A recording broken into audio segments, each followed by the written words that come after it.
Apa yang disebut dengan Bani Israel, apa yang disebut dengan Israel, dan apa yang disebut dengan Yahudi. Tiga-tiga ini berbeda. Bani Israel, Israel ini nama lain daripada Nabi Ya'qub alaihissalam. Pengikut Nabi Ya'qub termasuk anak-anaknya yang di Kan'an, namanya Palestina, Yerusalem. Ikut Nabi Ya'qub inilah yang disebut dengan Bani Ya'qub, yang disandingkan dengan nama lain daripada Bani Ya'qub tersebut disebut sebagai Bani Israel, nama lain daripada Nabi Ya'qub. Punya anak berapa Bapak Ibu? 12. Salah satu di antara 12 anaknya ini ada yang bernama Yahuda.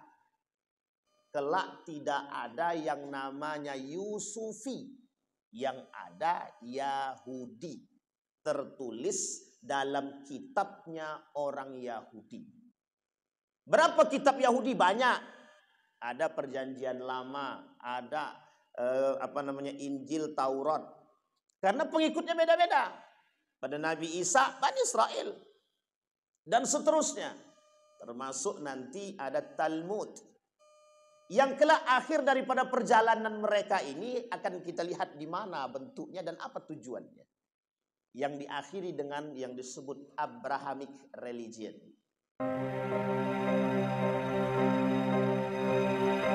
Asyhadu an la ilaha illallah wahdahu la syarika lah wa asyhadu anna Muhammadan abduhu wa rasuluh la nabiyya ba'd.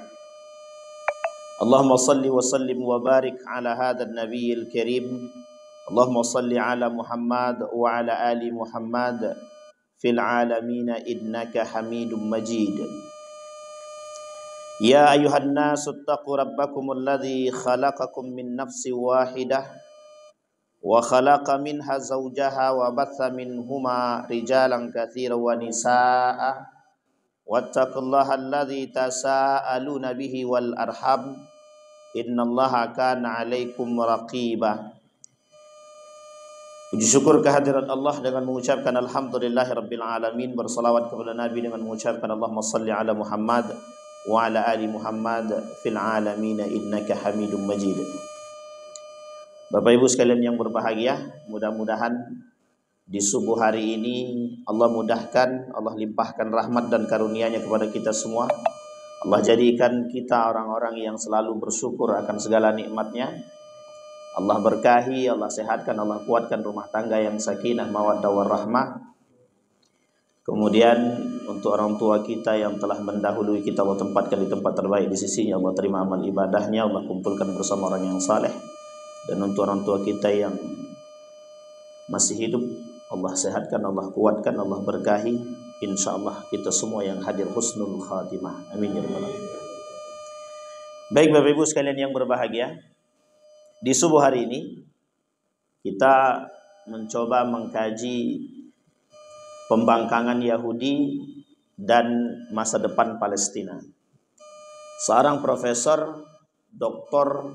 Bambang Cipto, mantan Rektor Universitas Muhammadiyah Yogyakarta, ahli di bidang politik internasional, khususnya di bidang Islam, politik Islam. Namanya Profesor Dr. Haji Bambang Cipto, mantan Rektor Universitas Muhammadiyah. Menuliskan dalam tulisan beliau, ini agak sedikit jadi kalau tersebut tulis saja. Menuliskan tentang Zionis, Yahudi, Zionisme dan masa depan Palestina. Itu tulisan beliau. Yang kedua, saya merujuk kepada seorang pengamat lulusan alumni Al-Azhar, Dr. Fahmi Salim, yang selalu konsen di bidang Yahudi, Israel dan Palestina, sampai beliau membangun satu lembaga yang disebut Baitul Maqdis Institute. Beliau membangun satu lembaga namanya Baitul Maqdis Institute. alasan pembangunan atau alasan beliau membangun Baitul Maqdis Institute ini tidak banyak yang membahas tentang Palestina dalam setiap kajian dimanapun. Orang-orang yang konsen di bidang ini, terutama Muhammad Hussein Gaza. Muhammad Hussein Gaza lebih fokus kepada Palestina karena beliau tinggal di sana, dan Gaza dan isu-isu terkini tentang Gaza, Palestina, Yerusalem, Baitul Maqdis. Ada orang yang sudah sangat lama berkecimpung, bahkan bolak-balik daripada Baitul Maqdis Yerusalem, Ustadz Felix Shaw, dan begitu juga Ustadz Zulkifli Muhammad Ali yang sudah bolak-balik. Tetapi daripada itu ada satu kitab yang membahas khusus tentang poin ini, yang pernah dibahas oleh beliau tapi tidak terlalu ditampakkan. Judul kitabnya Arba'una Hadisan Al-Maqdisiyah, 40 hadis keutamaan Baitul Maqdis.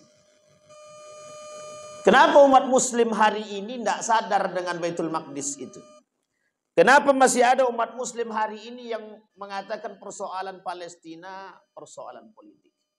Bahkan keluar dari lisan dan mulutnya orang yang mengaku beriman. Ada masalah? Ada. Ada sebab? Ada. Kalau kita merujuk kepada sejarah, nanti sejarahnya mesti Bapak Ibu geleng-geleng kepala.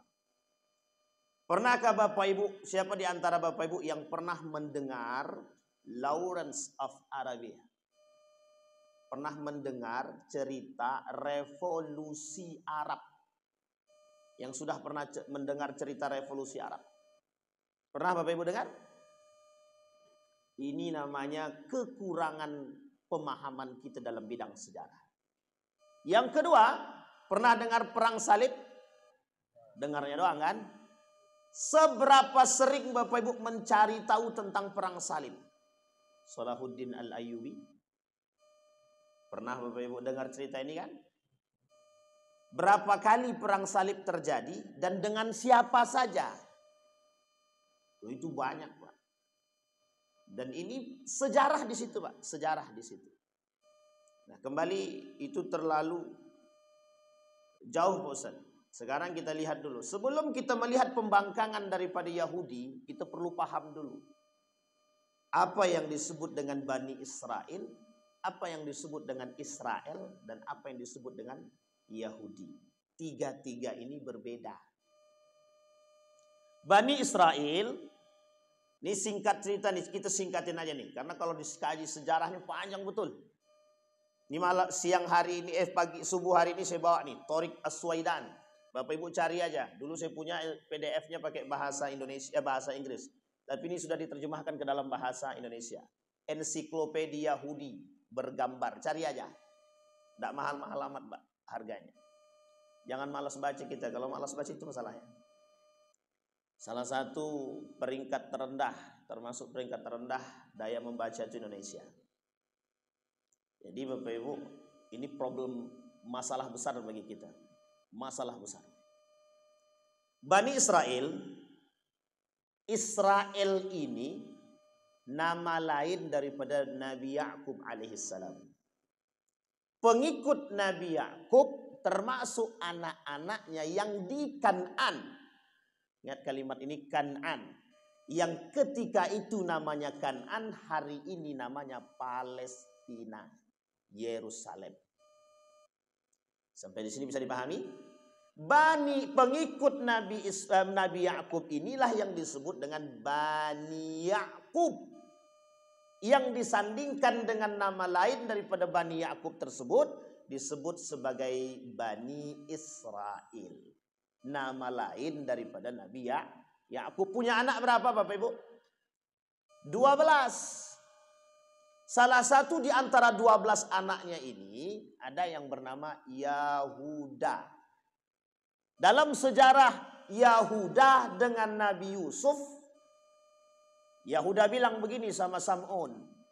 kelak tidak ada yang namanya Yusufi, yang ada Yahudi. Tertulis dalam kitabnya orang Yahudi. Berapa kitab Yahudi? Banyak. Ada Perjanjian Lama, ada Injil, Taurat. Karena pengikutnya beda-beda. Pada Nabi Isa, Bani Israel. Dan seterusnya. Termasuk nanti ada Talmud. Yang kelak akhir daripada perjalanan mereka ini akan kita lihat di mana bentuknya dan apa tujuannya. Yang diakhiri dengan yang disebut Abrahamic religion.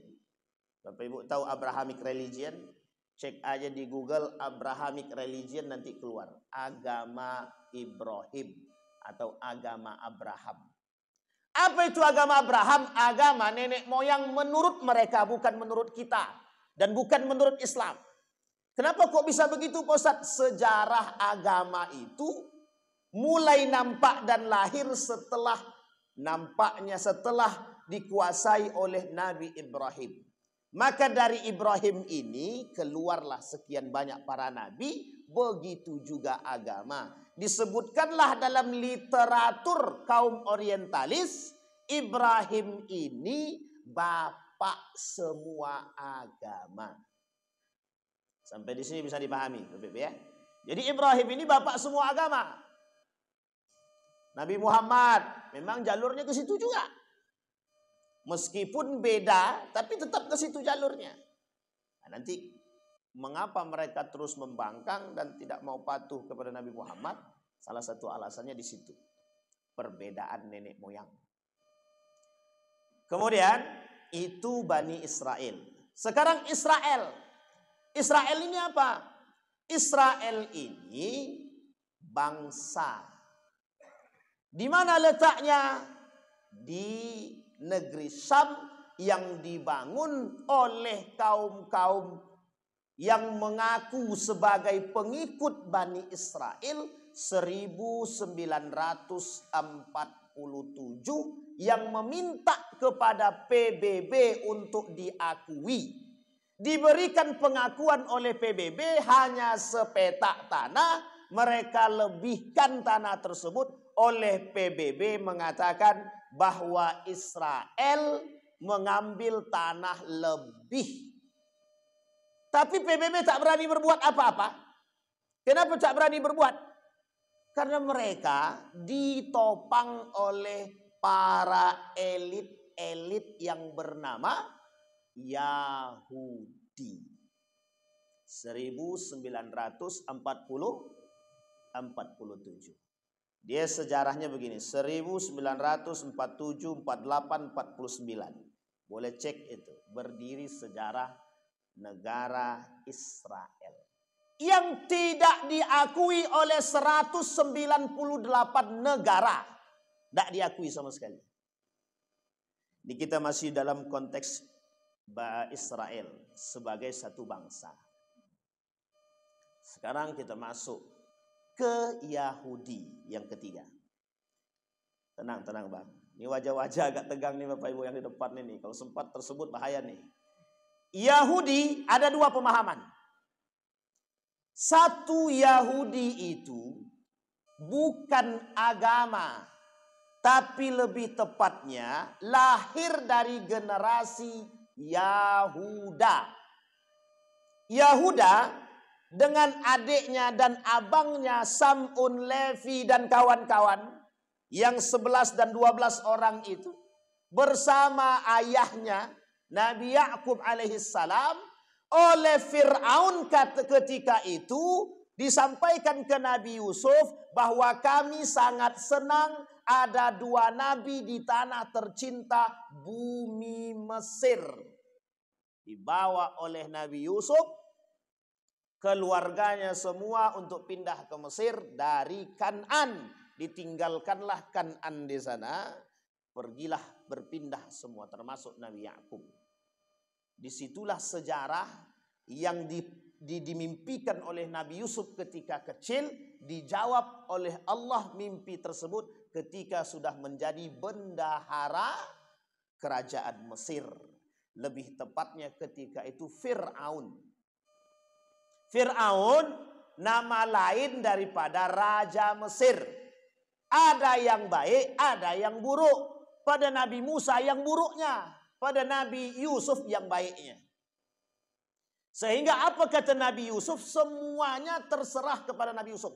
Kata Raja Fir'aun tadi, semua kuserahkan kepadamu. Engkau pejabat, engkau pemimpin, apapun silahkan. Asal mendatangkan kesejahteraan pada negeri Mesir. Diberikan posisi oleh Nabi Yusuf. Disediakanlah satu tempat yang tidak jauh dari kerajaan tempat tinggal Nabi Yusuf. Saya lupa nama tempat tersebut. Disitulah ditinggalkan ayahnya dan adik-adiknya. Singkat cerita, semua orang-orang yang tadi pindah beranak pinak di situ. Oleh Yahuda, kami tidak akan lama tinggal di sini karena kami beranak pinak dan kami ingin membangun satu peradaban yang lain. Berpindahlah Yahuda, anaknya dan cucunya. Pindah mereka, pergi jauh sampailah ke kampung halaman yang hari ini disebut dengan Yerusalem. Jadi Yahuda pindah ke sana. Sebagian nanti dari Sam'un ada yang ke sana, sebagian dari Levi juga ada yang ke sana. Ini masih turunan, garis keturunan Nabi. Yahuda punya anak, anak daripada Yahuda punya anak lagi. Inilah asal muasal daripada kelompok Yahudi. Mengapa? Mereka mengikuti asal nenek moyang dia. Siapa nenek moyangnya? Yahuda. Maka oleh Yahuda dikatakan dalam kitabnya mereka, tidak ada sejarahnya Yusufi, yang ada sejarahnya Yahudi, pengikut Yahuda. Pengikut Yahuda dinamakan dengan Yahudi. Ketika itu belum menjadi agama. Tak lama berselang, daripada pengikut, daripada cucu daripada Yahuda tadi, mereka merubah nama menjadi Yahudi karena mengikut garis keturunan nenek moyang mereka, yang oleh mereka anggap itu adalah Bani Israel. Yang mereka anggap adalah Bani Israel. Terjadilah pergeseran ketika itu. Pada jalur cucu ini masih disebut dengan Bani Israel, sekalipun mereka mengakui pengikut Yahudi, pengikut Yahuda. Masih diakui sebagai Bani Israel. Kenapa begitu Ustaz? Memang begitu modelnya. Karena masih lurus tuh Pak. Agama nenek moyang. Tapi pembangkangan yang mereka lakukan terus menerus. Nanti kita lihat. Dari Nabi Musa sampai ke Nabi Isa alaihissalam. Sampai ke Nabi Muhammad sallallahu alaihi wasallam. Terus Pak, terus. Kemudian berubahlah dari pengikut, kemudian mereka rubah menjadi agama. Maka hari ini yang kita kenal Yahudi itu adalah agama dan kelompok. Agama dan kelompok. Kita runut. Kenapa kok agama merubah? Karena kata mereka tidak ada inovasi dalam agama. Dan kita akan masih menganut kitab nenek moyang. Maka berpindahlah. Mereka buat di agama. Ada Allah sebutkan dalam Al-Quran. Ada. Walan tarda ankal yahudu walan nasara. Kata Allah, tidak akan pernah senang orang Yahudi dan Nasrani. Digandeng tuh. Nasrani ini agama. Maka Yahudi ketika itu dalam ayat ini juga disandingkan sebagai satu agama. Loh, tapi kenapa kok Yahudi duluan? Baru Nasrani. Yahudi punya utama, tangannya adalah Nasrani. Jadi otak daripada semua kerusakan itu adalah di Yahudi, pelakunya Nasrani. Dari Nasrani bisa Yahudi, bisa tidak Yahudi. Kita ambil contoh. Di Eropa ada namanya Oxford University. Ada McGill University. Ini biar Bapak Ibu paham nih. McGill University, Oxford University. Apa lagi? Ada namanya Leiden University. Banyak ini kampus-kampus ini. Kampus-kampus ini yang ada di Eropa ini, itu adalah kampus-kampusnya orientalis. Orientalis ini dibentuk oleh orang-orang Nasrani atas sokongan orang-orang Yahudi. Tujuannya cuma satu, mencari titik kelemahan umat muslim. Jadi dikajilah kajian khusus namanya orientalis, hanya untuk mencari kelemahan umat muslim. Tujuannya apa? Menghancurkan Islam. Ini lain gambaran. Sip, tutup sampai di sini. Intinya Bapak Ibu paham bahwa itu kerjanya Yahudi. Jadi kalau Bapak Ibu hari ini, Ustadz lebih baik kami belajar bahasa Inggris daripada belajar bahasa Arab, itu Yahudi. Jadi kalau ada yang suka begitu Yahudi, Ustadz, Yahudi. Kalau ada yang cinta dunia daripada Islam, Yahudi. Karena memang otaknya di situ. Berarti bukan berarti, tapi kalau kami sekolahkan anak kami di sekolah konvensional, berarti Yahudi, Ustadz, bagian. Tidak usah tersinggung. Ini perang pemikiran namanya. Jadi kita nih di Islam itu disudutkan sesudut-sudutnya. Ini asas lahir daripada Islamfobia. Nah, nanti Bapak Ibu boleh tengok tuh. Siapa namanya? Khalifah. Tidak boleh datang ke Amerika, harus ganti. McDonald. Baru bisa. Waktu itu tahun 1900 sampai tahun 2000 sampai tahun 2007. Itu yang namanya masih ada Islamnya, jangan coba-coba datang. Bapak Ibu tahu siapa dalang daripada semua itu? Yahudi semua itu, Pak. Nah, nanti kita lihat, Pak. Ada namanya sejarah perkembangan Zionis. Di mana lahirnya Zionisme? Zionisme ini lahir dari kelompok Yahudi. Bukan Bani Israel dan bukan juga Israel. Nah, sekarang pertanyaannya muncul, Pak. Apakah Israel sekarang yang ada di sono, yang ada di sana itu, yang melakukan pembunuhan itu, apakah murni dari Bani Israel? Tidak. Hanya mengaku. Pada abad ke-13 ada yang disebut dengan Yahudi Bani Khazar. Yahudi Bani Khazar. Oleh sebagian sejarawan mengatakan dari sinilah lahir cikal bakal Yahudi yang merusak itu. Yang kedua, setelah terjadinya perjanjian lama dan baru, terpecahnya Kristiani ketika itu, Kristen. Dari perjanjian lama dan baru ada Protestan dan Katolik. Di situ ada kelompok-kelompok yang disebut dengan kelompok Georgia. Ada di antara mereka yang sakit hati, tidak terima dengan agama tersebut, pindah ke agama Yahudi. Dari mana mereka tahu Yahudi itu agama? Mereka membaca. Tertulis.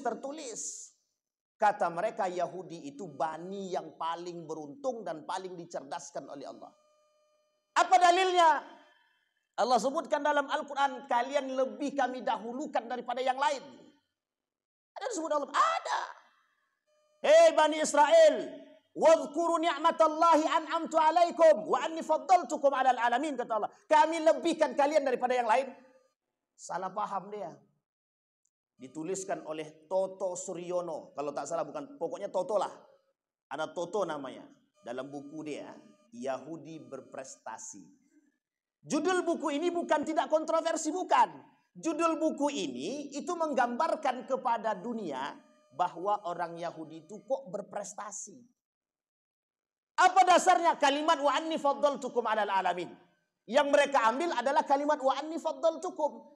Karena Yahudi dianggap diberikan kelebihan lain. Padahal ketika itu kata Allah, kalau kalian beriman kami lebihkan, kalau tidak beriman kami singkirkan. Begitu. Tapi berimankah kaum Yahudi? Tak beriman sama sekali. Sama sekali tak beriman. Nah, sekarang sudah kelihatan Bapak Ibu ya. Sekarang itu Israel yang di sono itu bukan Bani Israel. Bukan. Kok bisa tahu begitu, Pak Ustaz? 1897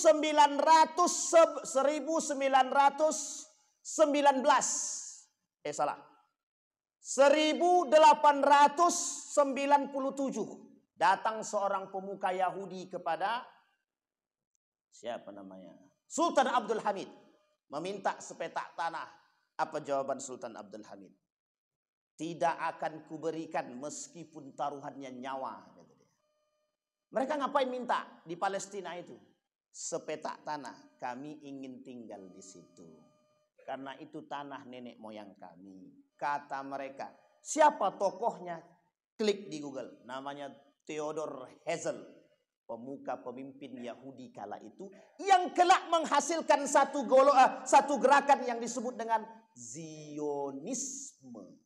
Ini asal muasal kalimat Zionis muncul. Theodor Herzl. Ditolak sama Sultan Abdul Hamid. Apa kata dia? Kumpulkan semua Yahudi di Eropa.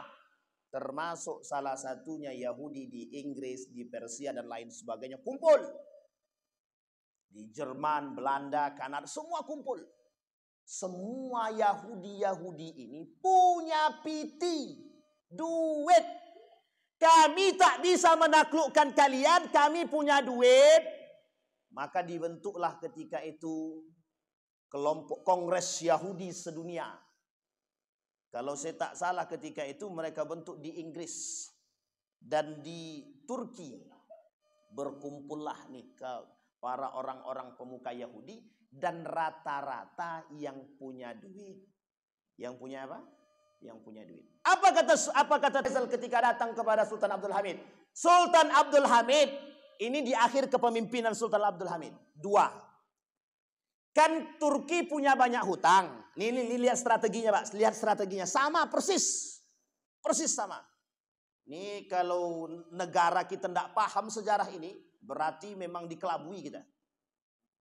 Kami punya duit, kalian punya hutang. Kita kerjasama aja. Nanti kalau Bapak kasih kami tanah di Palestina, sepetak jadilah. Kata mereka ya, sepetak aja. Kami lunaskan hutang kalian semuanya. Dan kita kerjasama. Proyek ketika itu yang dibangun oleh Sultan Abdul Hamid adalah proyek kereta api dari Turki lalui India, melewati India sampai ke Hijaz yang ketika itu adalah Mekah dan Madinah. Yang ketika itu Hijaz ini masih di bawah kekuasaan Turki Utsmani. Apa kata Theodor Herzl? Kami kasih duit untuk bayar hutang, kami selesaikan hutang Turki. Apa jawaban daripada Sultan Abdul Hamid? Tidak akan. Jangankan sepetak, sejengkal pun tak aku kasih. Singkat cerita, tidak mau dikasih, Pak. Disinilah kemudian kata Theodor Herzl, berkumpullah mereka kongres itu. Membangun satu keinginan yang disebut dengan Yahudi State. Negara Yahudi. Tahu Bapak Ibu negara Yahudi? Yang besok kelak negara itu akan mereka bangun di Palestina, Yerusalem, Gaza, Rafah. Itu tempatnya Yahudi, negara Yahudi di situ. Kenapa kok di situ kok nggak tempat yang lain? Kenapa nggak di Tel Aviv? Tel Aviv itu bukan negara Yahudi. Tel Aviv itu ibu kotanya Israel yang negaranya mencaplok tanah tanpa izin PBB dan tidak diakui oleh 198 negara manapun. Tapi Yasser Arafat mau tidak mau mengakui keberadaan negara Israel ketika pemimpin Israel yang saya lupa yang keberapa, meninggal dunia. Yang ketika itu sudah terbangun negosiasi, kesepahaman dan kesepakatan antara Israel, negara Israel dengan negara Palestina. Singkat cerita Bapak Ibu, di tahun 1900-an ke atas, sebelum runtuhnya Turki Utsmani, lebih tepatnya 1918 itu mulai goyang. Turki Utsmani sudah mulai goyang. Kerajaan Turki Utsmani ada, tapi tidak, yang menjalankan bukan kerajaan Turki Utsmani, lebih tepatnya Menteri Pertahanan yang ketika itu dijabat oleh Mustafa Kemal Atatürk. Jadi runtuhnya Turki Utsmani itu ada dua penyebabnya. Satu oleh Mustafa Kemal Atatürk, yang kedua oleh revolusi Arab. Nanti revolusi Arab ini campur tangannya Inggris. Inggris memberikan janji kepada Sharif Hussein, orang yang dianggap bisa diajak kerjasama. Apa yang dijanjikan kepada Sharif Hussein? Kau nak Hijaz enggak? Kau enggak mau Mekah dan Madinah enggak? Kalau kau mau Mekah dan Madinah, aku akan bantu dengan dana, senjata dan lain sebagainya. Tapi, ada tapinya. Bantu kami berperang menggulingkan Turki Utsmani. Dibantu Pak oleh Syarif Hussein untuk menggulingkan Turki Utsmani. Syarif Hussein Muslim. Maka di sini dasar Pak yang kita sebut sebagai pengkhianatan, dan kelak akan lahir pengkhianat-pengkhianat yang lain. Berarti mereka sono pengkhianat Pak Ustaz. Ya memang sebagian pengkhianat. Yang tak beriman pengkhianat, yang beriman tidak. Sampai di sini bisa dipahami Bapak Ibu? Ini jalurnya sudah bisa dipahami. Jadi Bapak Ibu, berpindahlah yang Yahudi di negara-negara Eropa tadi oleh Theodor, oleh Mustafa Kemal Atatürk diberikan tempat di Palestina, lebih tepatnya tempat yang mereka tempati sekarang. Berpindahlah semua Pak. Nanti di akhir zaman semua Yahudi di dunia ini akan pindah ke sana. Nah, sekarang kita lihat di mana letak pembangkangan mereka. Satu, pada masa Nabi Musa. Pada masa Nabi Musa, kata Nabi Musa, yuk kita masuk dalam gua ini. Kita lawan bersama musuh itu. Apa kata Bani Israel? Enggak, kami tak akan masuk. Masuklah engkau bersama Tuhanmu. Kalau sudah selesai nanti kasih tahu kami. Coba bayangkan. Itu Nabi gitu kan Pak. Nabi itu. Yang kedua, selesai ketika mereka sudah selesai dikejar oleh Fir'aun. Dalam perjalanan apa kata dia? Nabi Musa, kami lapar. Berdoa Nabi Musa. Turun makanan Pak. Manna wassalwa. Itu makanan yang dikasih. Selesai makan, Musa, kami ini haus. Berdoa Pak. Dapat, datang lagi fanfajarat min husnata asyrata aina. Qad alima kullu unasin masyrabahum. Tahu mereka tempat makan mereka. Dikasih. Setelah itu Nabi Musa naik ke atas. Ingin mengambil sahifah aturan dalam agama yang Allah berikan di bukit Tursina. Tinggal Nabi Harun di bawah. Pulang-pulang ke bawah, mereka sudah menyembah patung binatang yang mereka buat sendiri. Apa kata Nabi Musa? Lo kok bisa begini? Jawaban mereka sederhana Pak. Kami bosan tak ada Tuhan. Astagfirullah wa atubu ilaik. Ini guyonan Pak. Tapi memang nyata begitu. Memang. Apa kata mereka? Kami bosan tak ada Tuhan. Selama ini kami ada yang kami sembah. Sekarang tak ada, vakum begitu aja. Kata dia. Kami buat Tuhan. Kata dia. Kami sembah Tuhan itu. Apa kata Nabi Harun? Aku sudah peringatkan. Tapi mereka tidak mau. Nabi Musa tidak bisa berkomunikasi. Nabi Musa ini main lulu lantak saja. Nabi Harun pandai berkomunikasi. Digandenglah berdua ini untuk datang ke Fir'aun. Mengajak. Kalian berdua, Musa dan Harun datang ke Fir'aun. Untuk ajak dia kepada kebaikan. Ini dasarnya Pak. Nabi Harun pandai komunikasi. Nabi Musa tak pandai komunikasi. Tapi pandai sak. Tahu dia strateginya pinter. Cuma tak pandai komunikasi. Kan ada orang begitu. Orang cerdas tak bisa ngomong itu banyak. Ada orang yang gak cerdas tapi pintar ngomong. Lebih banyak lagi. Nah, ini poin penting nih Pak. Untuk dipahami.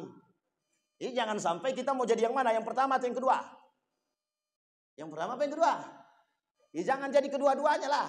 Jadi yang lebih baik pokoknya. Kembali kepada poin tadi. Apa? Turun.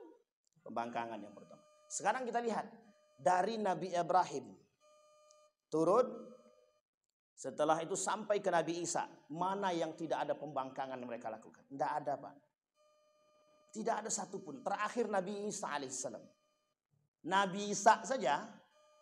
Sampai akhirnya Allah angkat. Allah rubah dia. Berubah, bukan berubah. Allah ganti. Yang kelak mereka salib.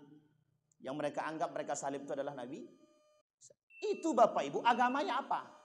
Agamanya apa? Yahudi kah? Israel kah? Majusi kah? Bukan, Nasrani. Apa kitab mereka? Apa kitabnya Pak? Kalau sekarang disebut dengan Bible, Injil.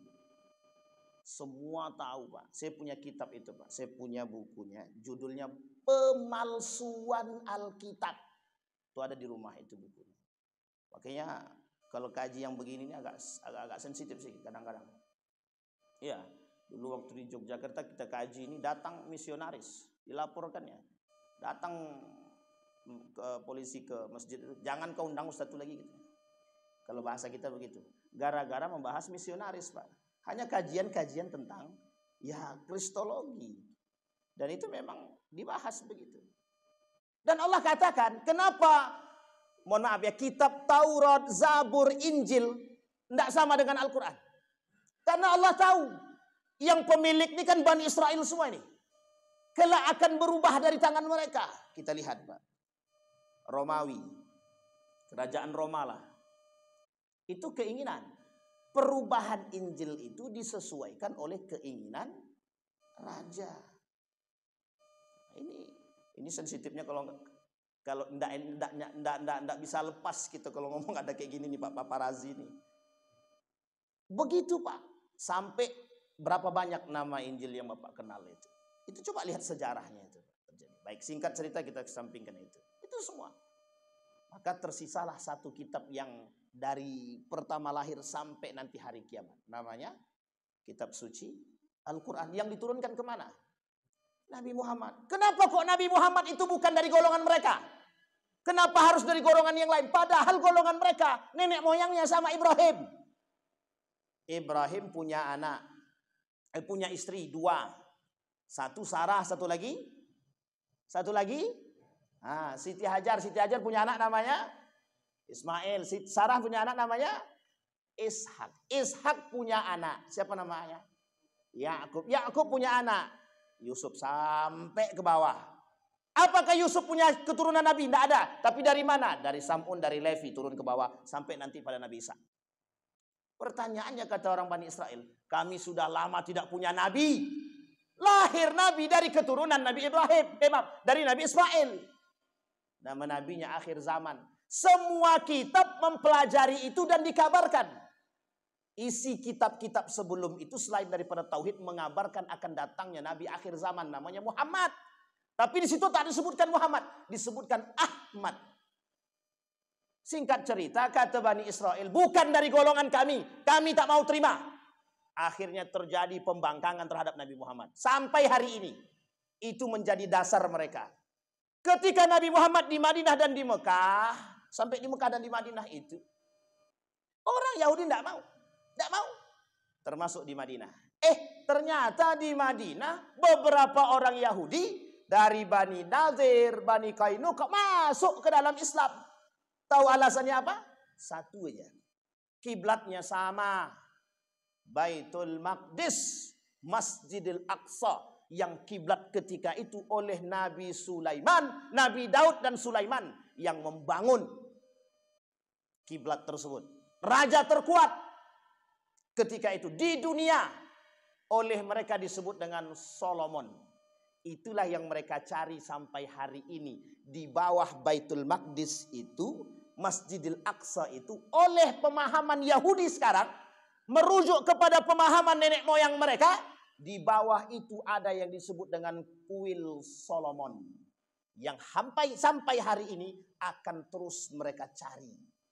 Maka dibangun tembok yang besar. Menurut mereka di bawah tembok itu ada yang disebut dengan kuil Solomon. Pembangkangan semua. Sampai pada masa Nabi Muhammad. Ketika Nabi Muhammad di Madinah. Pertama sampai bangun Masjid Quba. Sepekan kemudian bangun masjid. Setelah siap Masjid Quba, tak lama kemudian dibangun namanya Masjidin Nabawi. Masjid Nabawi dibangun. Jaraknya nggak jauh.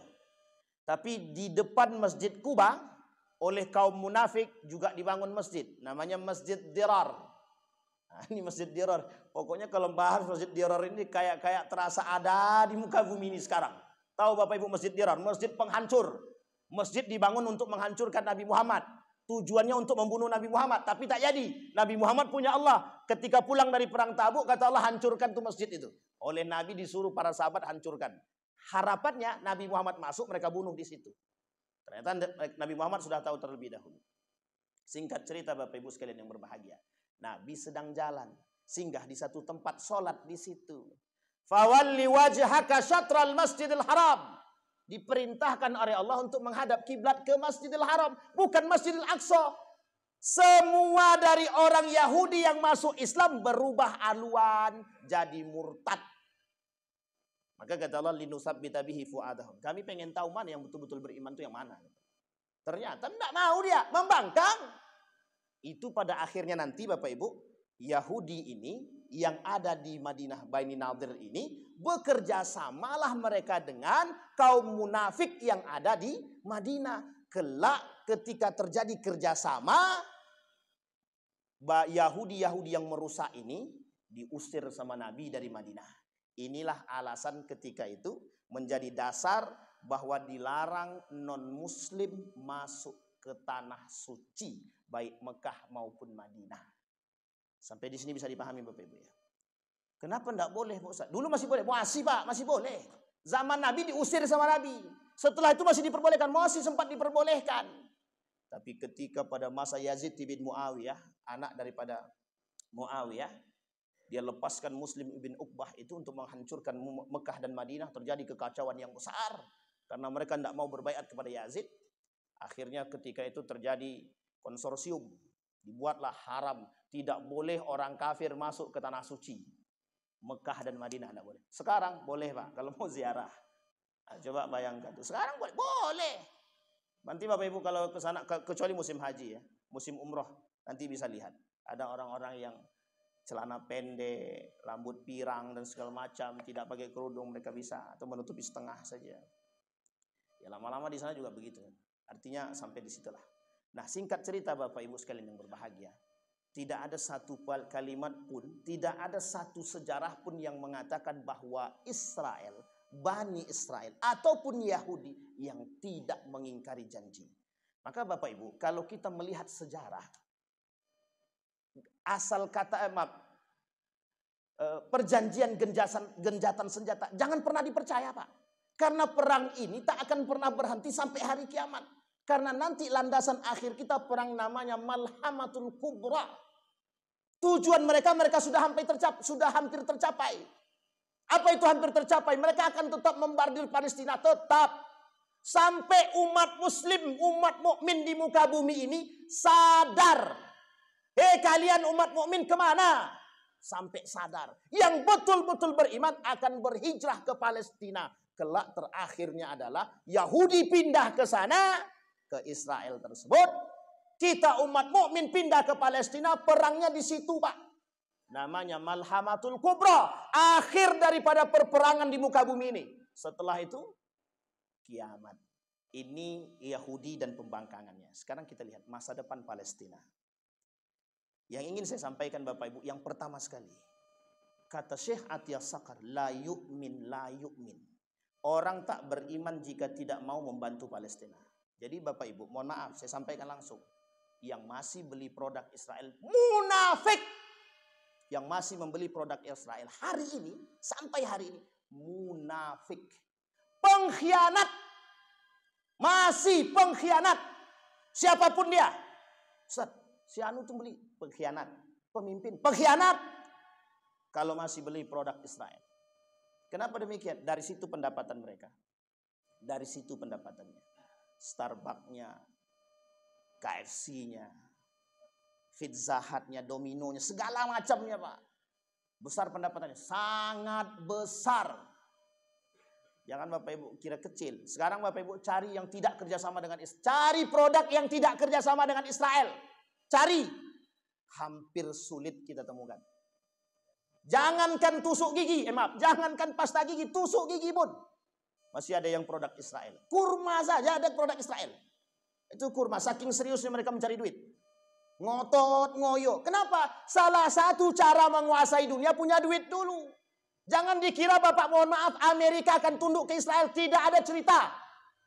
Yang ada cerita adalah Israel menundukkan Amerika. Sampai hari ini. Kenapa? Tangannya Israel ada di sana.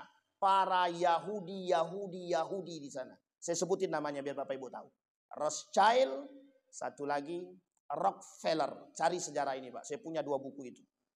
Siapa Rothschild, siapa Rockefeller itu. Dan satu lagi.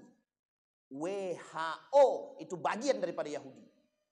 Jadi ada cabangnya Pak untuk merusak kita itu Yahudi itu Pak. Ada yang pendidikan, ada yang perbankan, ada yang pasar saham. Cari cerita pasar saham itu Pak. Sama. Semuanya permainan mereka semua. Mana yang tidak mereka masuk? Tidak ada. Makanan mereka masuk. Kesehatan apa tak lagi? Nah, ini poin penting untuk kita pahami. Biar kita ini sadar. Tapi tak sadar-sadar juga. Agak susah sedikit. Dunia Pak. Ini permainan dunia. Dan kita cuma bisa mengatakan hal demikian. Dan ini poin penting. Sekarang pertanyaannya, melalui semua ini, Bapak lihat nih kekacauan dunia sekarang ini. Ada enggak kekacauan dunia ini yang tanpa campur tangan Yahudi? Hampir tidak ada. Hampir tidak ada. Islam itu adalah akhir daripada musuh mereka. Jadi Yahudi musuh strategis kita umat Islam. Jadi kalau Bapak Ibu nengok Yahudi membanggakan sampai datang ke sono, sowan ke Israel, cium tangannya, oh, pengkhianat. Sangat pengkhianat sekali. Tuh, kalau kita bicara begitu. Masa datang ke sono cium tangan? Siapa yang gak sakit hati? Semua sakit hati, Pak. Ini konsolidasi. Bukan konsolidasi, mencari kepentingan. Duit tak ada, cari duit. Hati-hati, Pak. Kejadian ini sama kan seperti yang kejadian terjadi pada masa Sultan Abdul Hamid. Bedanya Sultan Abdul Hamid kokoh dengan keimanannya, yang sekarang agak goyang sedikit. Itu bedanya, Pak. Beda cuma di situ.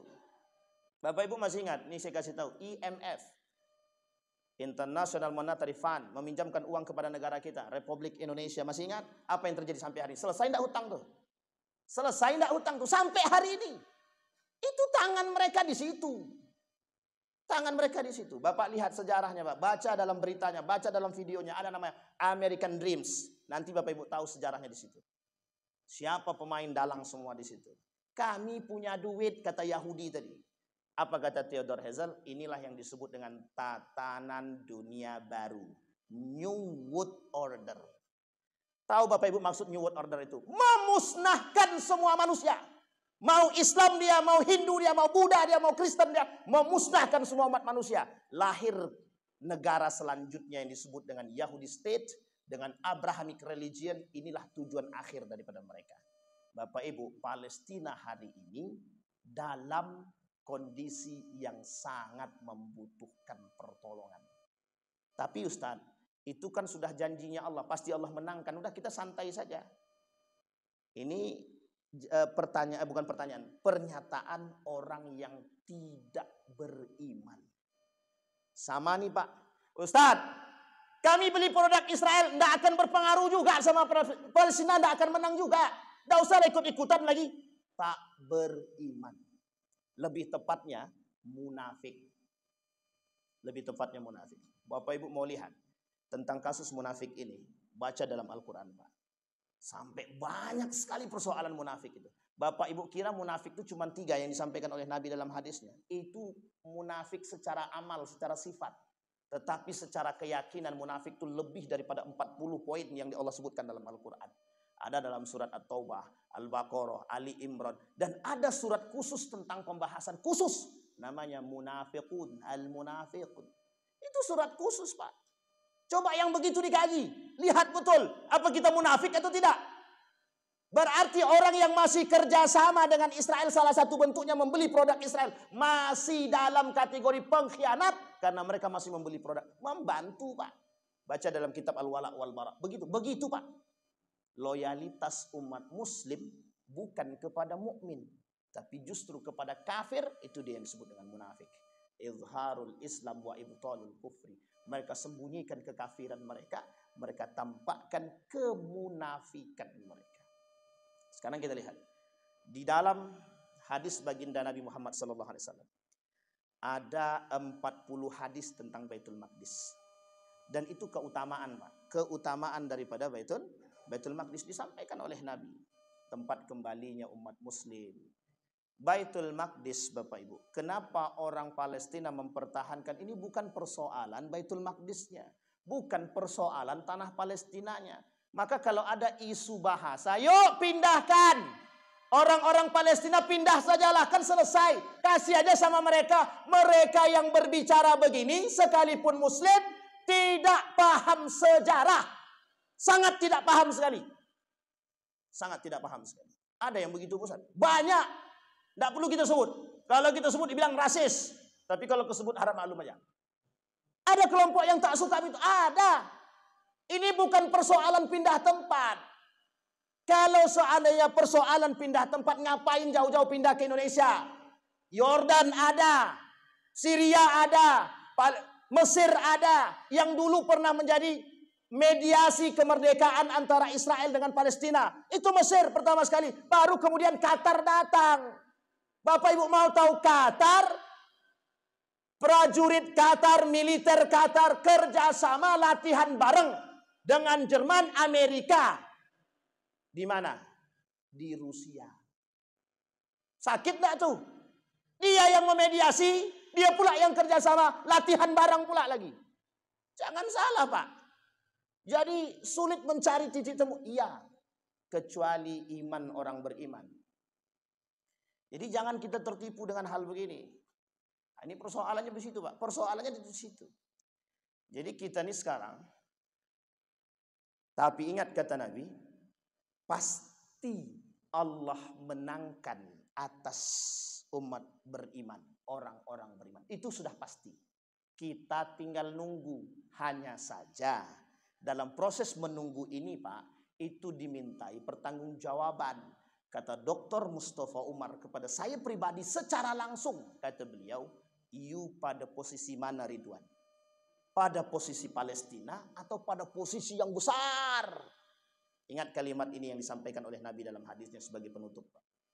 Kata Nabi dalam hadisnya begini, kelak umat muslim itu banyak sebanyak-banyaknya. Tapi kata Nabi, walakinnakum dhaif, kalian lemah. Kenapa kok lemah? Kalian terjangkit penyakit. Apa penyakitnya? Wahan. Apa wahan? Hubbud dunya wa karahiyatul maut. Cinta dunia dan benci akan kematian. Benci akan kematian. Penyakit inilah yang dipelajari oleh Yahudi, dan hari ini sampai hari ini Yahudi jor-joran mengeluarkan uangnya hanya untuk mendapatkan misi dia.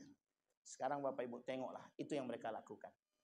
Mereka lakukan apapun yang bisa mereka lakukan untuk mengambil satu tempat saja. Mereka tidak butuh kita Pak.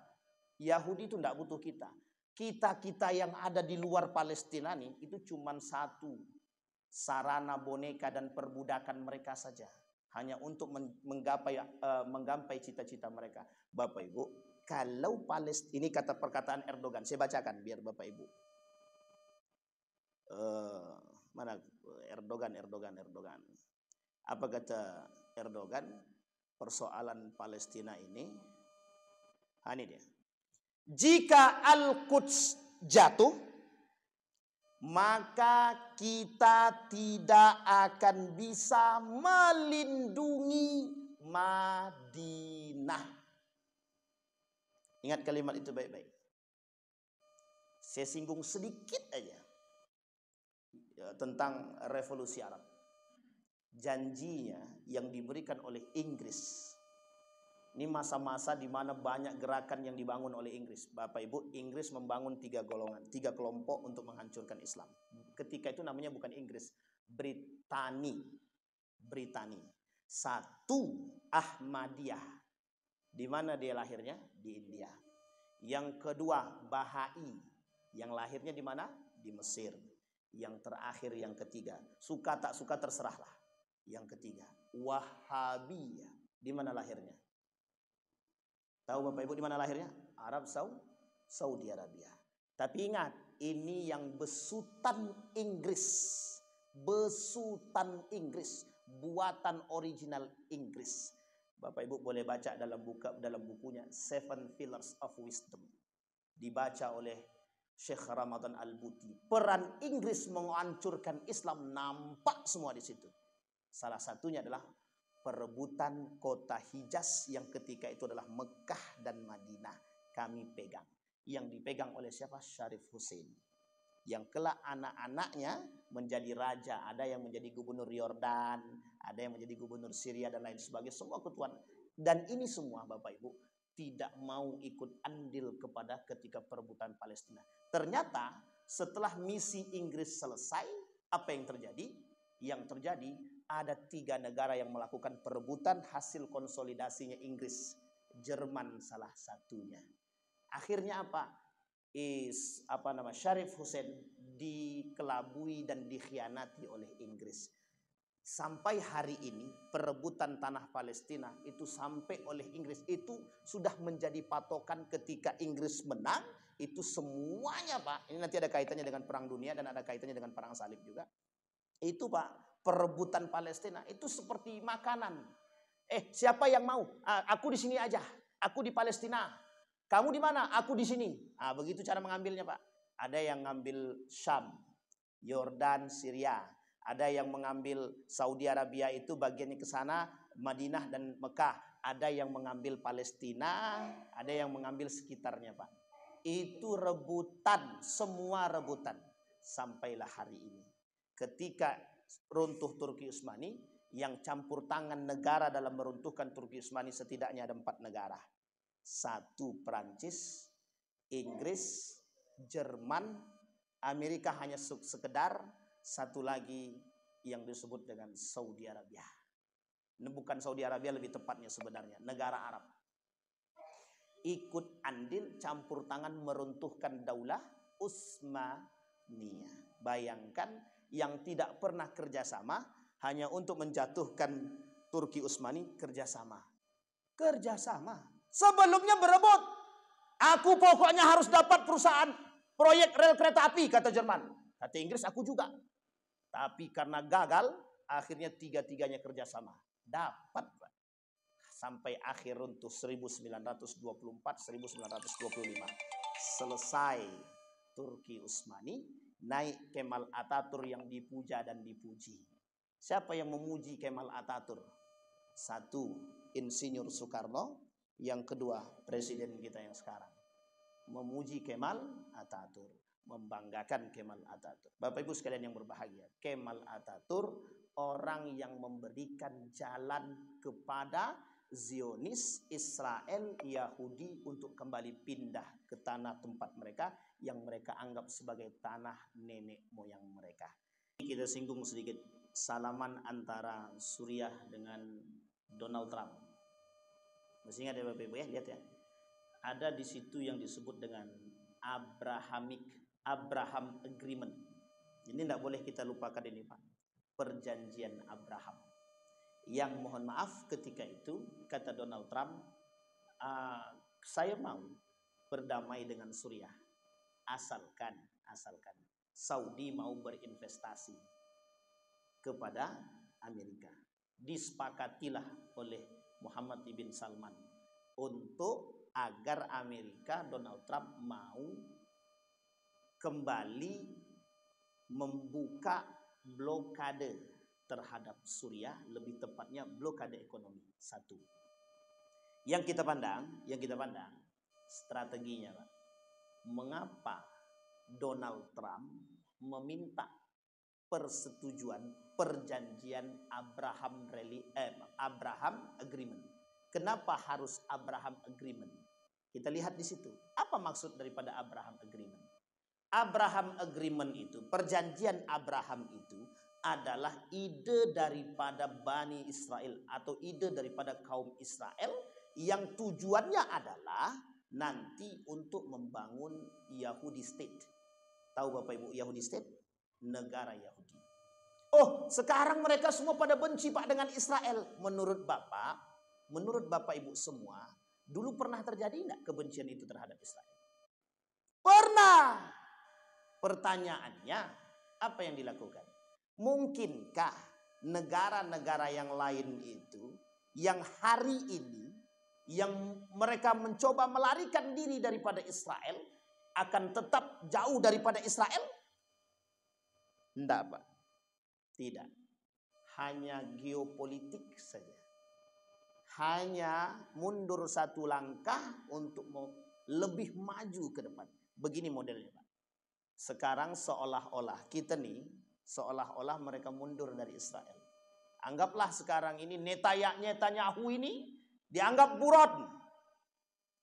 Ketika nanti mohon maaf, anggaplah ketika Netanyahu ini ditangkap, maka akan lahir pemuka Israel yang lain yang tetap akan disokong oleh Yahudi. Apa mungkin Yahudi negara asing ini akan meninggalkan itu? Tidak Pak. Tidak akan. Yahudi dimanapun, Eropa manapun, tidak akan pernah meninggalkan negara Israel. Tidak akan.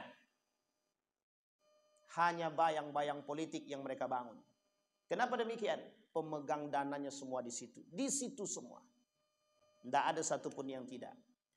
jika Israel kalah, kemudian Palestina menang, apa yang terjadi? Ada kemungkinan, jangan cepat-cepat kiamat, masih banyak yang belum nikah. Oh sudah semua itu ya.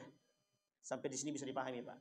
Permainan politik itu kita tidak, ini saya kasih tahu. Qatar mengadakan perdamaian, genjatan senjata, mediasinya Qatar. Ternyata Qatar latihan bareng dengan Amerika, dengan di Rusia, dengan Jerman, kerjasama latihan militer. Pertanyaannya dia yang mendamaikan. Permainan politik satu. Apa jawaban Netanyahu? Pada sisi yang lain. Dan itu akan selalu dia pegang Pak. Kami tidak akan tunduk kepada siapapun sekalipun seluruh dunia tidak menyukai kami. Kalimat itu harus kita pegang. Harus kita pegang. Karena sokongan mereka sebelum sungai Efrat, sebelum sungai Nil, sampai ke perbatasan Mesir kami kuasai, maka kami tidak akan berhenti. Sampai terbentuk yang disebut dengan Yahudi State, negara Yahudi. Kalau sudah terbentuk, barulah Pak, kita perang besar-besaran. Salah satu isyarat perangnya sudah mulai tampak. Kenapa? Nanti seluruh dunia akan mengarah ke sana kecuali satu. Tersisa yang kecil yang disebut dengan Palestina. Dan cuma dua negara yang didoakan oleh Nabi. Satu Palestina, lebih tepatnya negeri Syam, Yordania masuk dalam kategori negeri ini. Yang kedua Yaman. Lain daripada itu, wallahu a'lam bishawab. Mudah-mudahan kita semua termasuk orang beriman. Satu sisi politiknya itu. Yang kedua Bapak Ibu, dari sisi agama, Yahudi tidak akan pernah berhenti untuk menghancurkan kita. Karena perang kita cuma satu, perang agama. Bukan perang bangsa, bukan perang lain, perang agama. Tidak akan selesai sampai hari kiamat. Saya kira cukup Bapak Ibu. Mudah-mudahan ada manfaat bagi kita semua. Mudah-mudahan kita bisa menambah semangat kita untuk bisa istiqomah. Paling tidak kita jihad ekonomi. A'udzubillahi minasyaitonirrajim. Bismillahirrahmanirrahim. Alhamdulillahirabbil alamin. Hamdas syakirin, hamdan naimin. Hamdan yuwafi ni'amahu wa yukafi'u mazidah. Ya Rabbana lakal hamdu kama yanbaghi li jalali wajhikal karim wa 'azimi sultanik. Allahumma faqihna fid din wa 'allimna ta'wil. Allahumma ighfir lana dhunubana wa dhunuba walidina warhamhuma kama rabbayana shighara. Allahumma khtimna bi husnil khatimah. Allahumma ij'alil Qur'anal 'azima rabi'a qulubina wa nura sudurina wa jilaa ahdanina wa dhahaba humumina wa ghumumina. Allahumma ansur man nasara ad-din wa khzul man khadhal muslimin. Allahumma ansur ikhwanana al-mujahidin fi Palestin wa fi Gaza wa fi kulli makan. Allahumma dammiril yahud. Allahumma ahlikil kafarata wal mubtadi'ata wal musyrikin a'daka a'da'ad-din. Allahumma anfa'na bima 'allamtana warzuqna 'uluman tanfa'una fid din wad dunya wal akhirah. Allahumma ighfir lahum warhamhum wa'afihim wa'fu 'anhum wa akrim nuzulahum wa wasi' madkhalahum waj'alil jannata mathwahum. Rabbana atina fid dunya hasanah wa fil akhirati hasanah wa qina adzabannar. Walhamdulillahirabbil alamin. Assalamualaikum warahmatullahi wabarakatuh.